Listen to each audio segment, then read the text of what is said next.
안녕하세요. 미니TV 보험주치의 이상민입니다. 반갑습니다.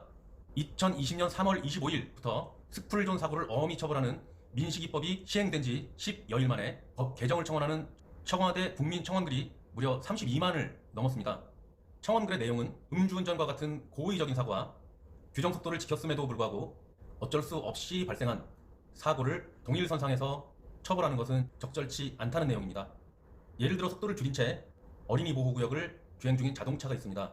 옆 차선에 대기 중인 차 사이로 학생이 탄 자전거가 갑자기 튀어나왔습니다. 운전자는 속도를 줄일 틈도 없이 자전거와 부딪힙니다. 지난달 28일 실제로 일어난 사건인데요. 학교 앞 어린이 보호구역에서 교통사고를 내 만 13세 미만의 어린이를 다치게 하면 민식이법 적용 대상이 될 수 있습니다. 운전자 과실이 없다고 증명되면 적용을 피할 수는 있지만 법이 강화되었기 때문에 운전자의 과실이 없다는 무과실을 입증하기가 굉장히 어렵다는 게 법조계의 입장입니다. 과실이 10%만 있어도 처벌이 된다는 거거든요. 애 튀어나올 걸 왜 예상 못했냐, 좀 더 조심하지 그랬냐 라는 식의 법률 적용이라는 겁니다. 억울해도 어쩔 수가 없습니다. 처벌의 형평성도 논란인데요. 민식이법은 스쿨존에서 아동 사망사고를 낸 운전자에게 최대 무기징역까지 처벌할 수 있습니다. 살인에 준해 처벌하는 음주운전과 처벌 기준이 같습니다. 과실로 인해 일어난 범죄를 고의성으로 인해 일어난 범죄와 동일선상에서 처벌한다는 건 형평성에 맞지 않다는 지적이 나오고 있습니다. 민식이법은 운전자가 10% 잘못을 하고 어린이가 90% 잘못을 했어도 윤창호법과 동일하게 처벌을 하겠다는 건데요. 이건 해도 너무하는 거죠. 형평성과 비례성에 어긋납니다. 청와대 국민청원 게시판에 열흘 만에 무려 32만이 넘는 국민들이 동의를 했습니다. 과연 민식이법에 대한 부당함에 국민들이 남긴 목소리가 어떻게 반영될지 아직까지는 좀 더 지켜봐야겠습니다.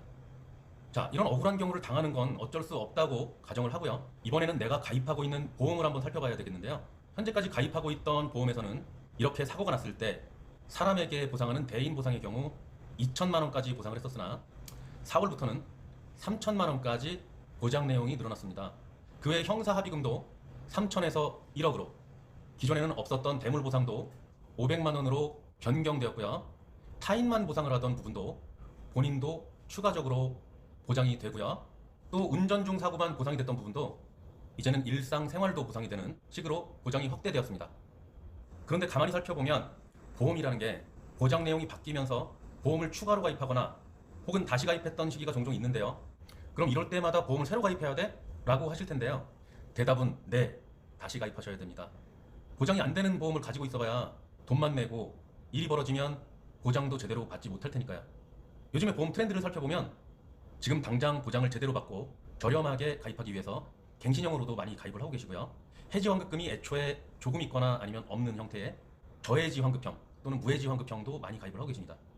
또한 소멸성을 환급형 보험으로 전환하고 보장 범위도 늘려나가는 방식의 리모델링도 많이들 선호하고 계십니다. 앞서 말씀드린 것처럼 재가입을 하시게 될 경우에는 방법은 크게 두 가지가 있는데요. 다시 가입하거나 아니면 기존 보험을 그대로 두고 추가로 가입하는 방법입니다. 후자의 경우 약간의 문제점이 생기는데요. 보험에는 최소 보험료가 있기 때문에 기본적으로 10,000원을 가입하거나 15,000원을 가입하거나 추가로 내야 되는 보험료가 생긴다는 거죠. 다시 가입을 하는 전자의 경우 기존에 내시던 보험료로도 충분히 보장 추가가 가능하시거나 후자보다는 보험료가 많이 들어가지 않을 수도 있습니다. 가입 시기나 상품에 따라 내용은 달라질 수 있기 때문에 자세한 사항은 담당 설계사를 통해서 확인하시기 바랍니다. 꿀팁 하나 드릴게요. 요즘 코로나19로 인해서 사람 만나기가 많이 꺼려지는 게 사실인데요. 핸드폰 하나로 상담부터 가입까지 가능한 모바일 청약도 있으니까 이런 부분들도 여러분들 많이 활용해 주시면 좋을 것 같습니다. 참, 주변에 보면 자동차 보험과 운전자 보험이 어떤 차이가 있는지를 잘 모르셔서 헷갈려 하시는 분들 많이 계시더라고요. 자동차 보험은 1년에 한 번씩 가입하는 보험, 그리고 벌금이 나오기 때문에 의무적으로 가입을 하는 보험이고요. 운전자 보험은 사람을 보호하는, 그리고 민사상이 아닌 형사상의 문제를 책임지는 보험입니다. 다음에도 좋은 정보로 다시 찾아뵙도록 하겠습니다. 지금까지 미니TV의 보험주치의 이상민이었습니다. 감사합니다.